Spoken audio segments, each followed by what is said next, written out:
How's it going, everyone? This is Abe's Card Collection back with another Through the Mail Tuesday video.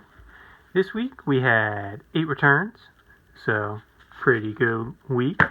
Try to send out 1, sometimes 2 requests a day, and it's always fun to see who we get back. So we're going to start first with North Texas, Dallas, Texas.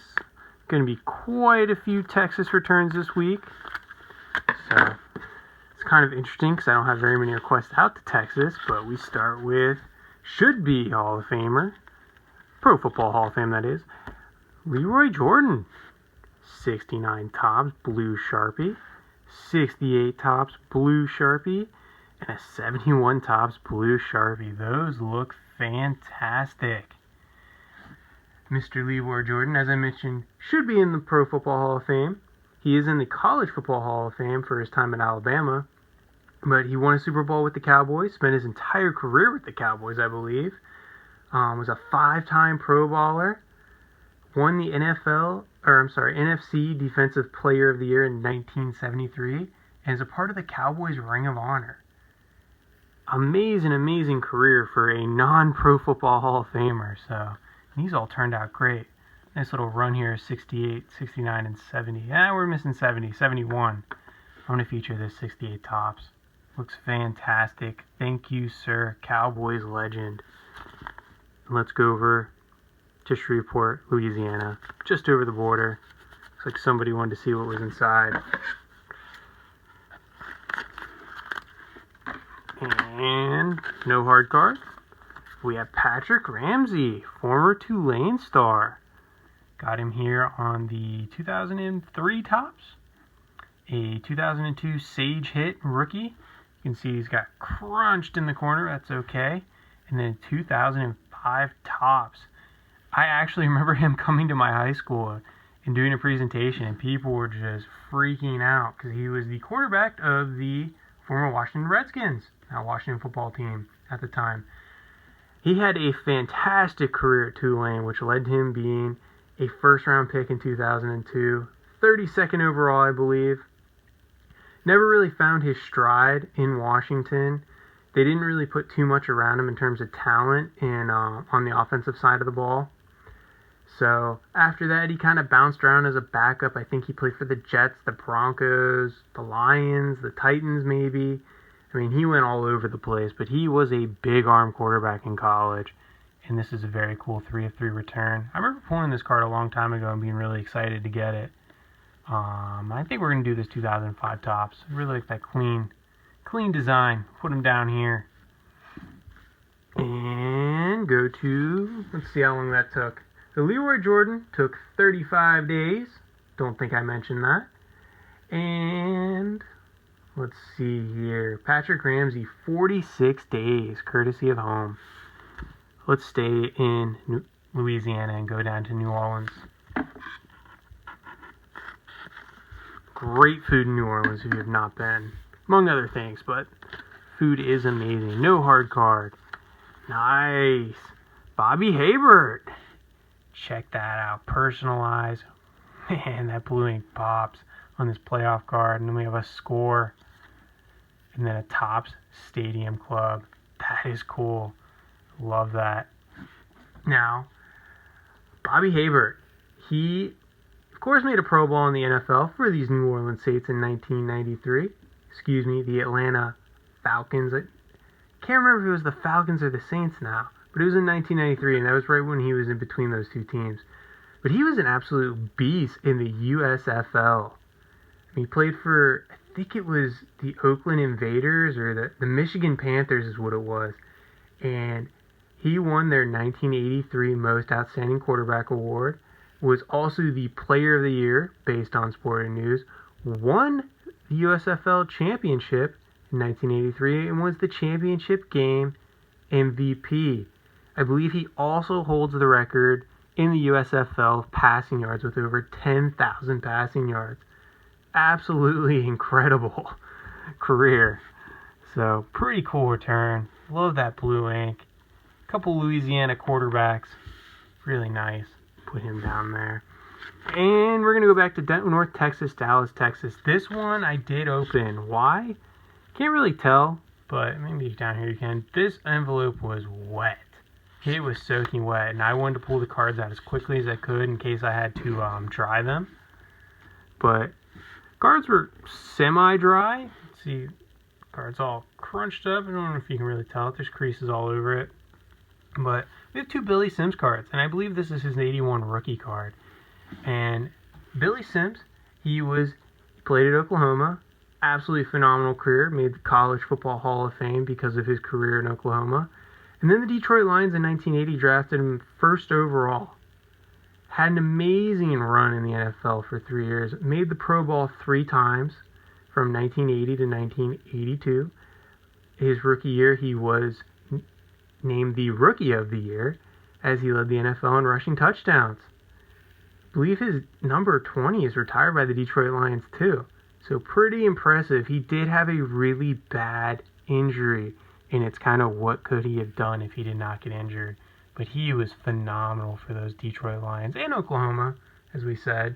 He won the Heisman Trophy in 1978 and was a 2-time All-American. So can't forget his time at Oklahoma as well. Now this came back 2 of 2 success in 42 days. Really like the way they both look. I mean, the cards are beat up, but the signatures look fantastic. So we're going to put them up here. 4 for 4 in football. A little bit of a trend. Let's hope we can get some baseball in here. So we're going to go over to Las Vegas, Nevada. Did not cut that open very well. Get these shards out of here. We have a nice... Oh, cool. Shout out to the Brewers fans. Raleigh Fingers, 84 tops, career save leaders. Probably going to have to send this off to Goose Gossage. I believe Dan Quisenberry is no longer with us, unfortunately, but that's great looking. Check out that 1981 tops card to go with it. Really nice, clean signature. Always love the handlebar mustache. Of course, Mr. Raleigh Fingers is in the Hall of Fame. I believe 2006. Don't quote me on that, though. But he was a 7-time All-Star with the A's, the Padres, and the Brewers. Also won the AL MVP in 1981. Also was a 3-time World Series champion with those A's 3 consecutive years, 1972 to 1974. Also World Series MVP in 1974. Along with winning that AL MVP in 1981, he also, of course, won the AL Cy Young, because you cannot, as a pitcher, win the MVP without winning the Cy Young, right? I believe his number is retired by the Oakland A's and the Brewers, and of course is in both of their Hall of Fames / Walk of Fames, I believe, or Wall of Fames. And forgive me, it was 1992 is when he was elected into the Major League Baseball. Not the Major League Baseball, just the Baseball Hall of Fame. And these came back 2 of 2, 7 days. He does have a $15 fee, so send him $30 and got both of these cards signed. Really like the way this card looks. And this one, I really just want to get Goose Gossage to sign it. So. I'm sorry, everybody. We are back. My camera just crapped out on me, but Raleigh Fingers, Hall of Fame 1992. So, as I was talking to myself and the camera was off, I did end up opening the last 3 TTMs for the week. And so I know who they are, so I thought just to speed things up, I'd write it down. 2 for 2 in 9 days. You can see I also penny sleeve things. So, we have Mr. Doug Rader on a 1971 Topps card and a 1973 Topps card for the Houston Astros. He played from 1967 to 1977. Mostly with the Astros, had a little bit of time with the Padres and the Blue Jays to end his career. He then went on to manage the Rangers, the White Sox, and the Angels, and compiled 388 wins. So not too bad. In the majors during his playing career, he had 155 home runs and 722 RBIs. What he's best known for is winning 5 consecutive Gold Gloves. Probably help if you could see the signatures and I didn't have a glare going on there. But 5 consecutive Gold Gloves from 1970 to 1974. Really cool return. Thank you, Mr. Doug Rader. We're going to put him down here. Kind of like how he signed on that facsimile there. And here's another one. 2 of 2 success in 11 days. Already cut it open, having trouble opening it.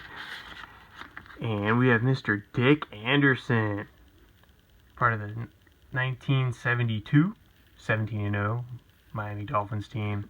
He personalized a 1971 and a 1973, 72 tops. A little bit of a run there. So, he was a 2-time Super Bowl champion with these Miami Dolphins. Went to the Pro Bowl 3 times from 1972 to 1974. He was the NFL Defensive Player of the Year in 1973 when he led the NFL in interceptions, and was part of the 1970s All-Decade team, and I love All-Decade team members. He was also an All-American in 1967 at the University of Colorado. Mr. Dick Anderson. Pretty cool. I've sent to him before, and before I sent him a fee, this time I noticed a lot of people weren't sending him a fee, so I don't know if he requires one or not, but I tried this time without a fee, and still got my cards back signed, so pretty cool. Not really sure what the deal is, but really nice to get those back. Thank you, Mr. Dick Anderson. And our last one is a Hall of Famer. It is a 2 of 2 success in 68 days. I have never sent to him before, but newly enshrined, well, last year newly enshrined, Mr. Cliff Harris for the Dallas Cowboys. Shout out to Larry, the Media Marauder. I know he is a big Cowboys and Cliff Harris fan. But Cliff Harris, 2-time Super Bowl champion with the Cowboys, went to 6 Pro Bowls, a part of the 1970s All-Decade team as well.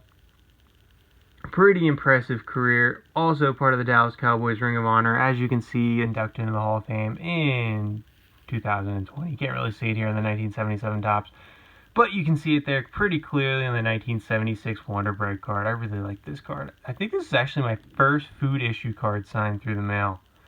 So, pretty good looking card though. But that's it, everybody. Pretty strong week.